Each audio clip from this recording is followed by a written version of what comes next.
हमारी आर्मी और एयरफोर्स ने तो अपनी भूमिका निभाई ही, लेकिन जो भूमिका हमारी नेवी ने निभाई वो भी बहुत ही महत्वपूर्ण थी। साथियों, हमारी नेवी पूरी ताकत के साथ अरब सागर में उस समय मौजूद थी, पूरी ताकत के साथ, पूरी तैयारी के साथ अरब सागर में उपस्थित थी। और हमारे navy chief admiral Dinesh Tripathi बार बार कहते थे कि सर मुझे कब अवसर प्राप्त होगा, हमारे नेवी को कब अवसर प्राप्त होगा कि हम एक बार पाकिस्तान को सबक सिखा सकें। साथियों, मेरी भी इच्छा होती थी यह अवसर काश नेवी को भी मिल जाता तो नेवी भी क्या होती है पूरा हिंदुस्तान समझ जाता। साथियों, जिसने दुश्मन के मन में लगातार भय बनाए रखा, जिसने दुश्मन के मन में लगातार भय बनाए रखा, और इसी का नतीजा यह हुआ कि पाकिस्तान की पूरी नौसेना डरकर अपने बंदरगाहों में दुबक कर बैठ गई थी। और साथियों, हमारी सेनाओं की यह ताकत, हमारी लगातार की गई मेहनत और यह सतर्कता का नतीजा है।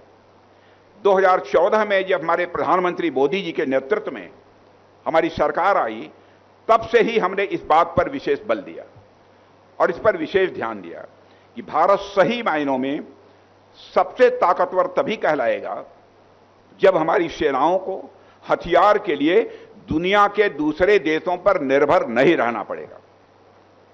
इसीलिए हमारे प्रधानमंत्री जी ने आत्मनिर्भर भारत का एक विजन, एक नजरिया इस देश के सामने रखा था।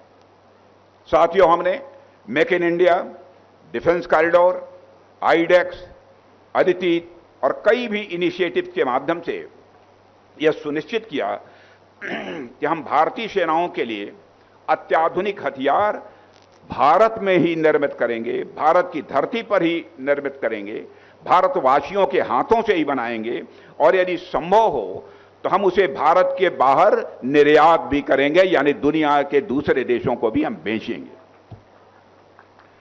और जब हमने रक्षा के क्षेत्र में निर्यात की ओर ध्यान देने की बात की, तब हमारे पास इस प्लान को कई लोगों ने बहुत ही शंका के नजरिए से देखा था, क्योंकि भारत का रक्षा क्षेत्र कभी अपने निर्यात के लिए नहीं जाना जाता था, आयात के लिए जाना जाता था। दुनिया के दूसरे देशों से हम बराबर हथियार मंगाते थे और हम तो हमेशा हथियार वगैरह खरीदने के लिए जाने जाते थे, यानी एक्सपोर्ट करने के लिए भारत कभी नहीं जाना जाता था। 2014 के पहले आपको जानकर आश्चर्य होगा, छोटे मोटे जो कलपुर्जे हथियारों के बन जाते थे, जो उनका एक्सपोर्ट होता था वो लगभग केवल 1000 करोड़ का था, 1000 करोड़ का था। लेकिन अब मुझे कहते हुए यह प्रसन्नता हो रही है कि भारत का रक्षा क्षेत्र अब पूर्ण रूप से आत्मनिर्भर होने की ओर तेजी से आगे बढ़ रहा है मेरे बहनों भाइयों। और पिछले 10 वर्षों में हम सभी लोगों ने मिलकर जो मेहनत की है उसका परिणाम आज हमें मिल रहा है। 2014 में हमारा घरेलू रक्षा उत्पादन मात्र 46,000 करोड़ रुपया था, यानी हम लोग भारत में सिर्फ 46,000 करोड़ रुपए के हथियार और सारे सब मिला जुलाकर 46,000 करोड़ रुपए के सारे साजो सामान बना पाते थे। लेकिन आज वही बढ़कर 1.5 लाख करोड़ रुपए से अधिक हो चुका है।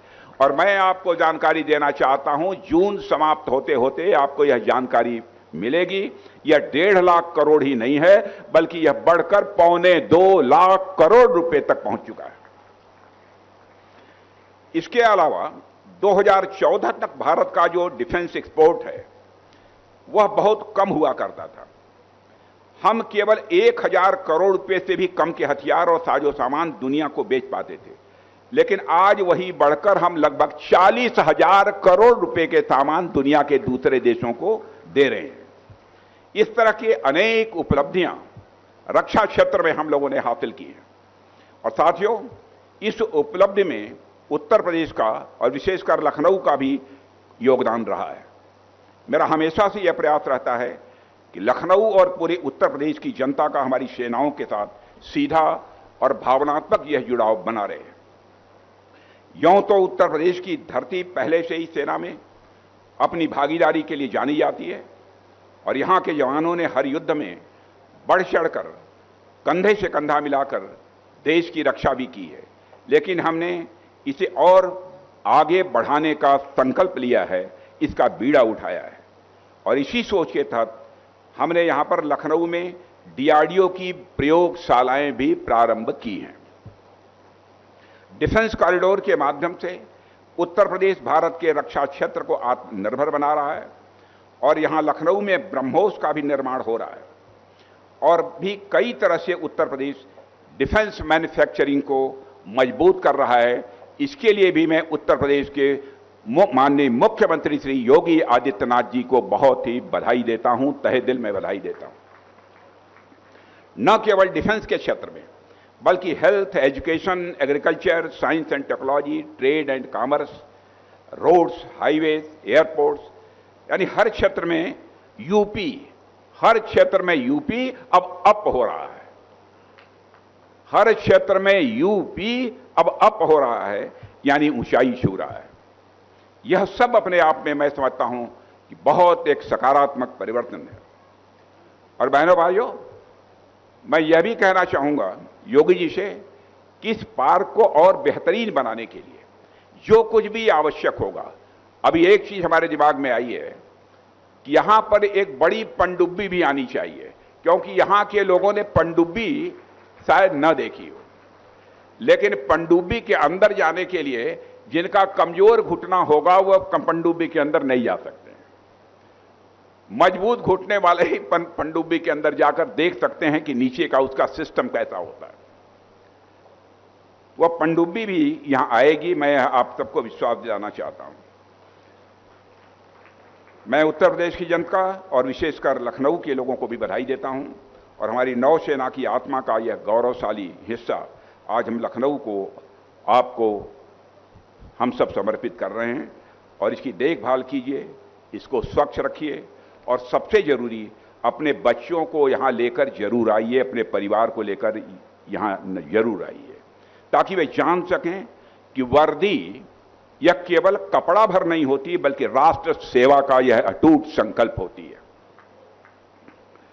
अगली बार जब लखनऊ में आपके दोस्त रिश्तेदार आए तो उन्हें यहां भी जरूर लाइएगा और यह पूरा परिसर एक ऐसा गंतव्य बनेगा जहां देश विदेश के सैलानी भारत के समुद्री वैभव को जानने लखनऊ आएंगे।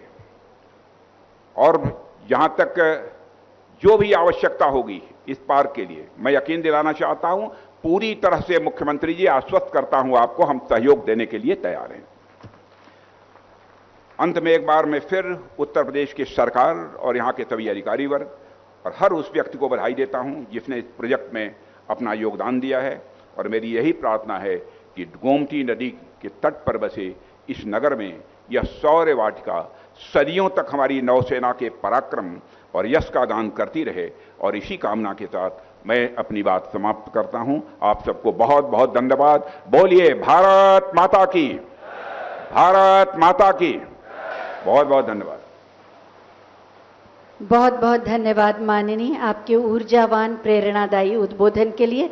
और अब भातखंडे संगीत विश्वविद्यालय के छात्रों के साथ हम सब राष्ट्रगान के लिए अपने स्थान पर खड़े हो जाएं।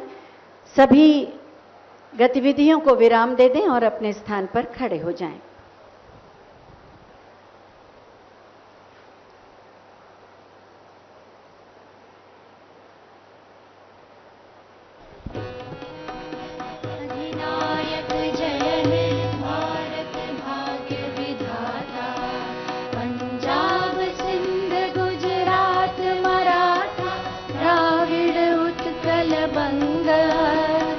विंध्य हिमाचल यमुना गंगा उच्छल जलधि तरंग, तव शुभ नामे जागे, तव शुभ आशीष मांगे।